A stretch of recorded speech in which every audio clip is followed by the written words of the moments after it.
Day 6. Channeling from Source. Welcome, dear ones. Miracle of existence. Human star seeds. Source having an experience through you as you rejoice.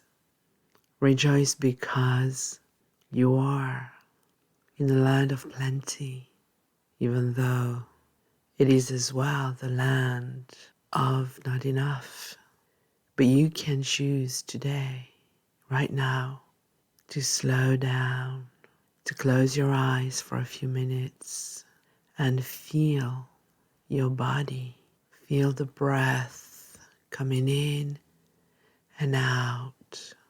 You never question the breath, the most important life-giving element that you couldn't live with more than 3 or 4 minutes for the average person.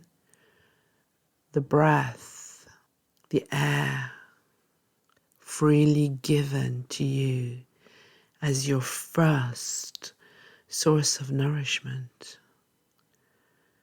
the land of plenty, the water that not all of you on this planet, but a lot of you who will listen to this, the water that you can just get from a tap to lavishly shower in the morning, relax in a bath, use for your cooking, and drink throughout the day, not having a second thought. Water, the second most important nourishment for your body. 74% of your body is water, as much as there is on this planet.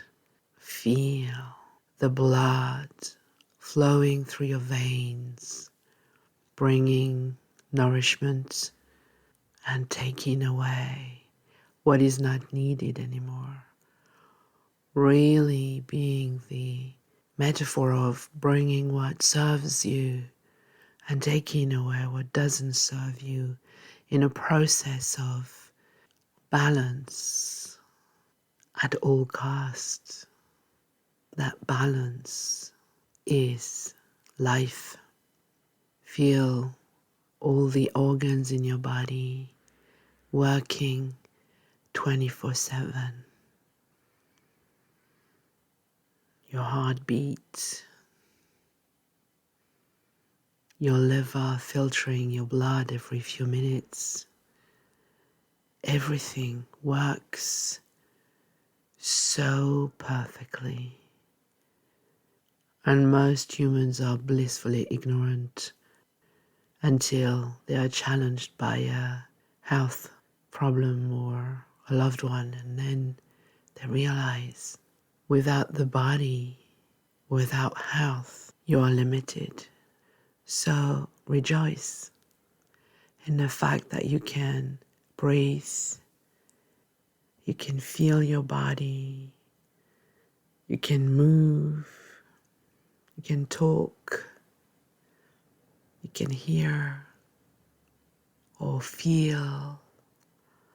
Some of you might not have all these senses, but they will have developed other ones. This is an experience of feeling, sensing through the body and experiencing life, experiencing matter. Remember what we said. You are the glass, half full and half empty. The mind doesn't feel comfortable with the half empty. It tries to avoid it at all costs, and it has incredible strategies of comparing, of judging, of belittling, of dismissing, denigrating, separating, and on, because it only wants to experience the glass half full, naturally driven by this. It was designed to seek survival, pleasure, and avoid pain. And that's okay. We're not saying the mind is bad. We're just saying the mind, as we mentioned before, is a prism which distorts reality according to what you have chosen as your filters. The heart couldn't care less. There's no comparing.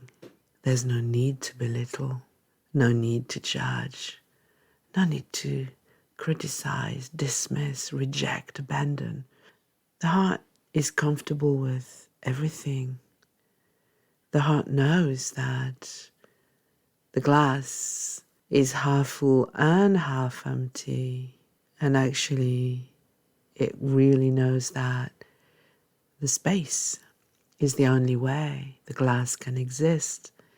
It is a dance of co-creation between the invisible world and the visible world, between lightness and darkness, between the day and the light, between before and after, between the ether and matter, that beautiful dance which just has as its core the process of being and becoming, and that's in you. And when you become spacious, when you drop into the awareness of what we have shared with you the previous days, and you allow yourself to become the witness, and you drop deeper into your authenticity to start witnessing the divisions, the compartmentalizations, the shame, the guilt, the fear, the joy, the beauty, the love, the compassion, taking it all from that point of neutrality, knowing that that shame has brought you a process of inner transformation which has allowed you to have more confidence, more self-esteem, and compassion towards yourself and others. That guilt has allowed you to fine-tune your inner compass as to how you can be with others, in service of others, in service of this world, and go deeper into the altruistic values that fire your passion.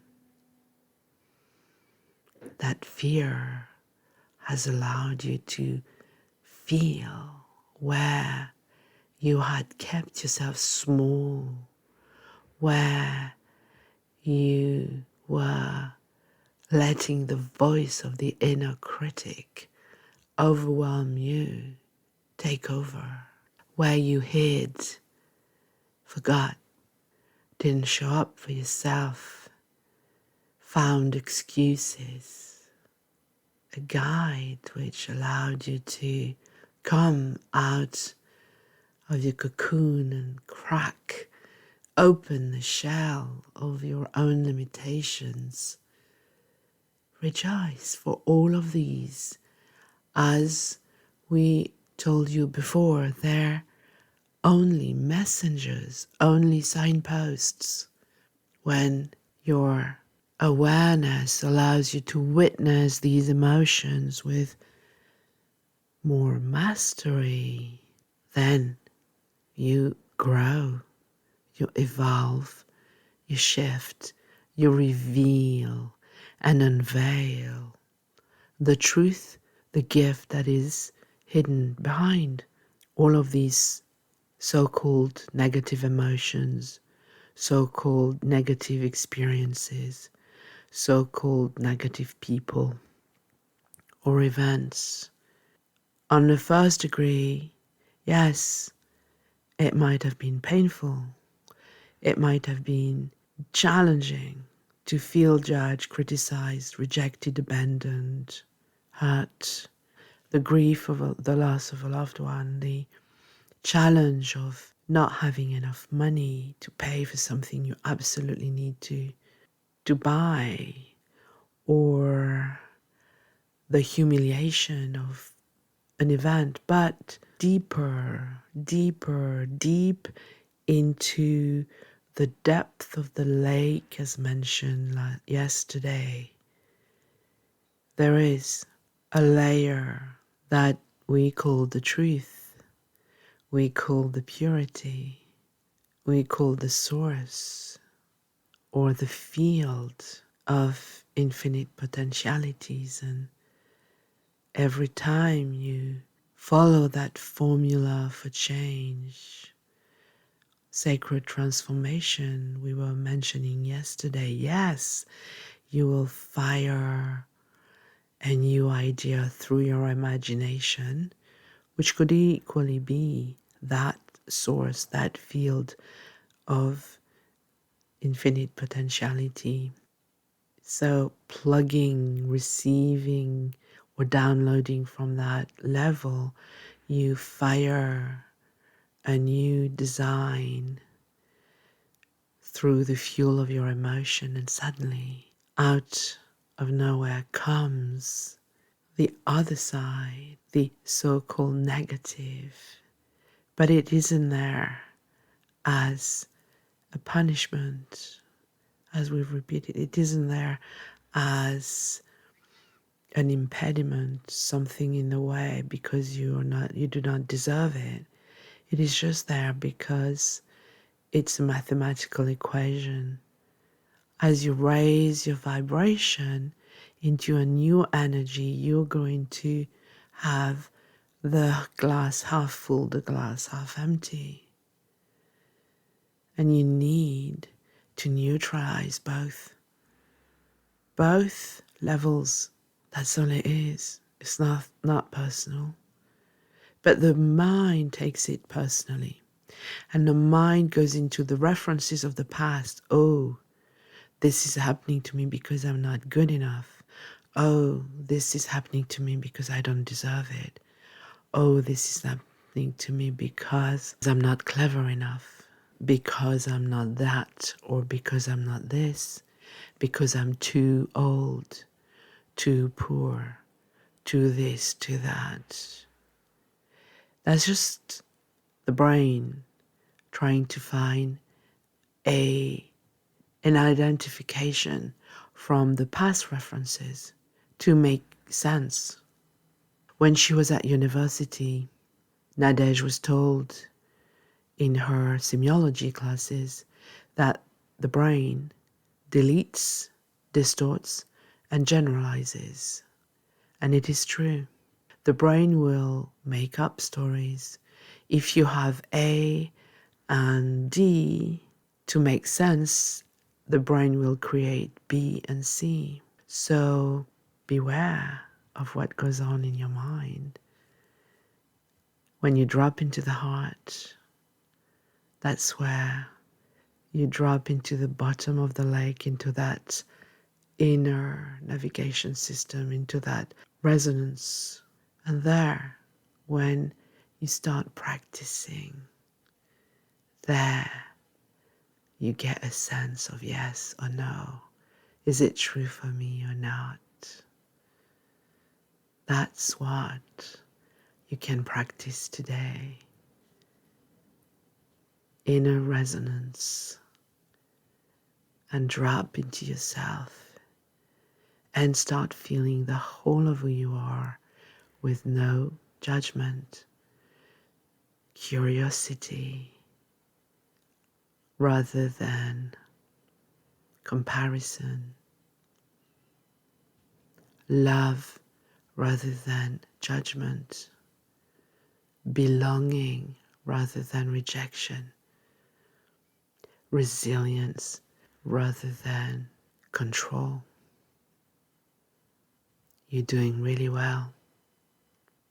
That is all for today. We love you beyond words, beyond worlds. Namaste.